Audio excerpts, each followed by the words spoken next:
We all love them, but they definitely have their flaws. Welcome to Watch Mojo, and today, we're counting down our picks for the top 10 awful truths about movie characters we love. For this list, we're looking at popular characters from film who have major faults. Number 10. Albus Dumbledore Puts Children in Danger, the Harry Potter franchise. If chosen, you stand alone. And trust me when I say, these contests are not for the faint-hearted. In many fantasy series, the protagonist is introduced to a wise authority figure who serves as a guide as they navigate the hero's journey. Dumbledore is right up there with Merlin and Gandalf as one of the greats. In fact, he's arguably one of the most beloved figures in contemporary literature and film. Harry! I protest! Harry, you put your name in the goblet of fire. No, sir. You asked one of the oldest students to do it for you? No, sir. But can we talk about the child endangerment? He's always putting his students in deadly situations and behaving as if he had no choice in the matter. He even rewards them for breaking the rules. It takes a great deal of bravery to stand up to your enemies, but a great deal more to stand up to your friends.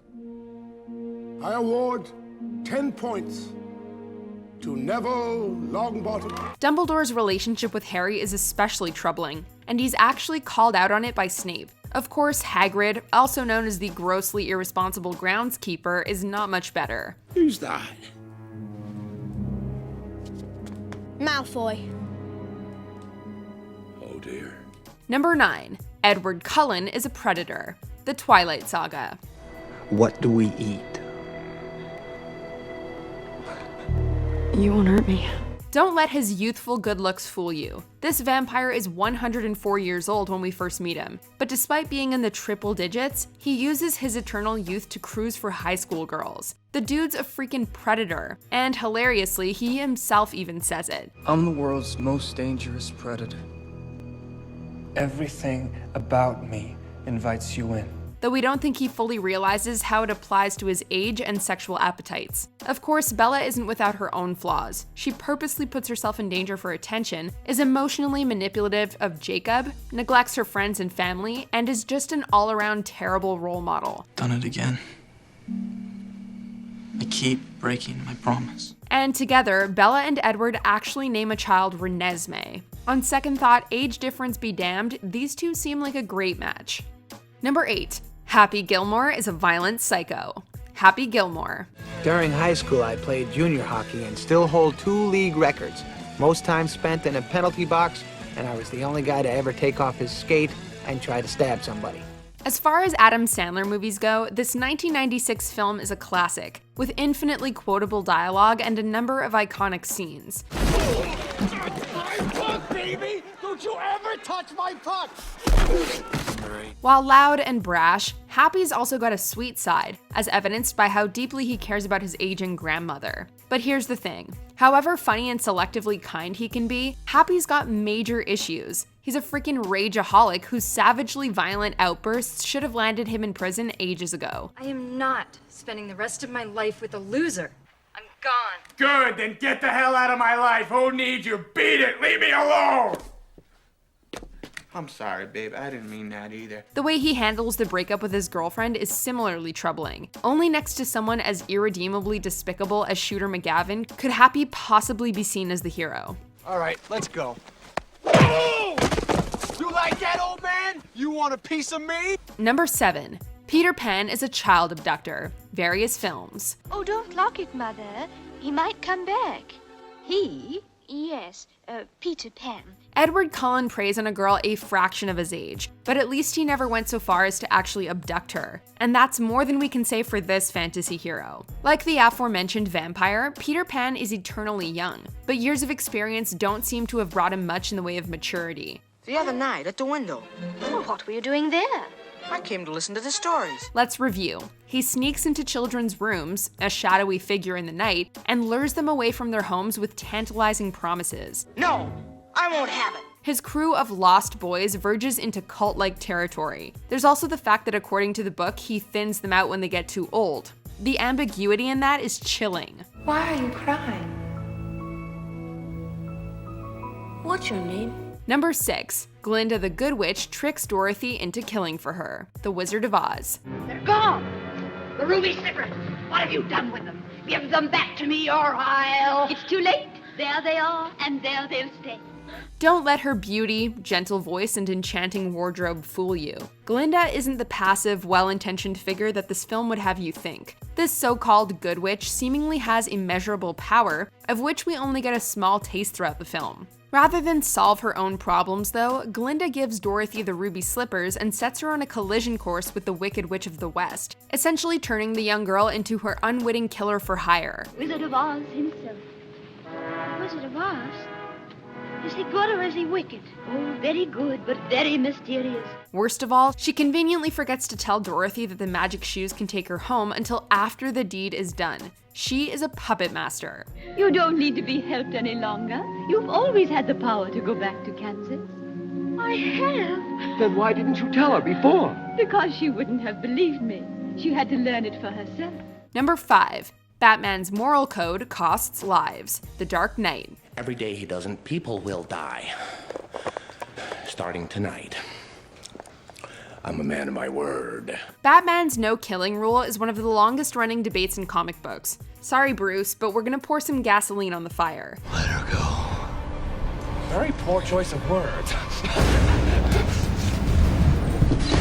In Christopher Nolan's The Dark Knight trilogy, Batman refuses to take a life on the grounds that it crosses a line. We can get behind this theory as it applies to Batman Begins. I will go back to Gotham and I will fight men like this, but I will not become an executioner. But once the Joker comes into the picture in the sequel, his code of honor becomes harder to support. Dude, you have all these rules and you think they'll save you. By not killing the Joker, Batman effectively forfeits numerous innocent lives. If he's willing to take the fall for Dent, why not go all the way for the greater good? Furthermore, Batman clearly doesn't have a problem letting villains die, which feels like a pretty lazy cop-out.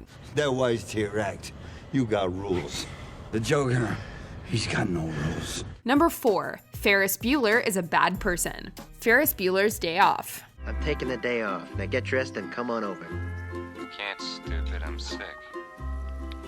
That's all in your head. Come on over. Has there ever been a troublemaker more lovable than Ferris Bueller? Maybe not. But behind that winning smile, devilish charm, and oh-so-compelling narration, Ferris Bueller exhibits a number of troubling behaviors. When you strip away everything that makes him so endearing, what you're left with is a self-serving liar, cheat, and thief. They bought it. Cameron might wind up growing as a result of their big day out together, but the way Ferris bullies Cameron into taking out the car is downright awful. To fix the situation, I'm gonna have to ask you for a small favor. Bueller lies to his parents, and pretty much everyone, all in the name of a good time. And because he sees himself as smarter and graced with greater perspective than everyone else, he never reflects on how his actions affect others. Life moves pretty fast. Number 3. Grandpa Joe is a selfish con artist. Willy Wonka and the Chocolate Factory. As soon as I get my strength back, I'm gonna get out of this bed and help him. Dad, in all the years you've been saying you're going to get out of that bed, I've yet to see you set foot on the floor. We know what some of you are thinking. You mean the sweet old man who accompanies Charlie on his adventure? Yeah, the very same one. Don't let his act fool you. He's one of the greatest con men to ever grace the screen. He's been lying in bed getting waited on hand and foot for the last 20 years. Yet the second he finds out about the ticket, he's jumping around like a school kid. We can only conclude that he's been faking it. He's a slacker enjoying a free ride. Not only that, but he's had the gall to complain from bed. He later encourages Charlie to steal. Let's take a drink, Charlie. Nobody's watching. Yeah. And throughout the film is repeatedly rude, selfish, and even gets handsy with Mrs. TV. Somebody's touching me! Now look here! Number 2. Indiana Jones is a Eurocentric grave robber. The Indiana Jones franchise. Charming? Definitely. Roguish good looks and intelligence? Check and check. Plus, he's well-traveled, and he can hold his own in a fight. Indiana Jones is seemingly the ultimate dashing hero, at first glance. Nice try, Lao She! But when you take a step back and consider his exploits from a contemporary perspective, things are less clear. Armed with the argument it belongs in a museum, he essentially ventures around the globe stealing priceless artifacts with no regard for local cultures or the countries to whom these relics belong. And he usually trashes the site in the process. And that's without mentioning the question of Marion's age when they first hooked up. I never meant to hurt you. I was a child. I was in love. It was wrong and you knew it. Before we unveil our number 1 pick, here are some dishonorable mentions. Morpheus and his team kill innocents, the Matrix trilogy.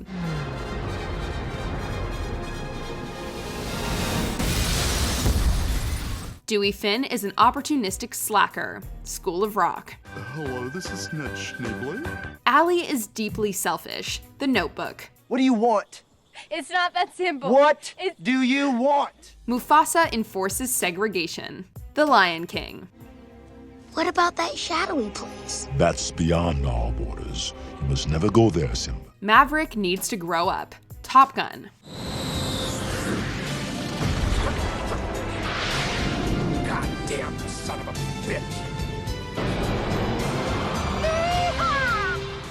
Before we continue, be sure to subscribe to our channel and ring the bell to get notified about our latest videos. You have the option to be notified for occasional videos or all of them. If you're on your phone, make sure you go into your settings and switch on notifications.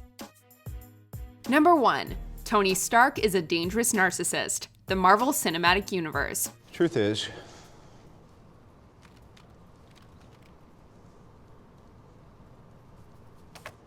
I am Iron Man. Don't get us wrong, we love Iron Man. Robert Downey Jr.'s performance in Avengers Endgame literally made us weep. But as far as flawed heroes go, he's got more issues than most. He was essentially a war profiteer for years before turning over a new leaf. Even after that, he's convinced that he always knows what's best. Point is, you're welcome, I guess, because I'm your nuclear deterrent. It's working. We're safe. America is secure. You want my property? You can't have it. But I did you a big favor. I have successfully privatized world peace. This not only leads him to create Ultron, and we all know how that turned out. I don't want to hear the man was not meant to meddle medley. I see a suit of armor around the world. It also drives him to push for the Sokovia Accords and turn on his friends, essentially to make up for his own mistake. The only thing greater than Stark's intellect is his ego, and that repeatedly costs other people far more than it does him. Anybody remember when I carried a nuke through a wormhole? No, it's never come up. Save New York? Do you agree with our picks? Check out this other recent clip from WatchMojo, and be sure to subscribe and ring the bell to be notified about our latest videos.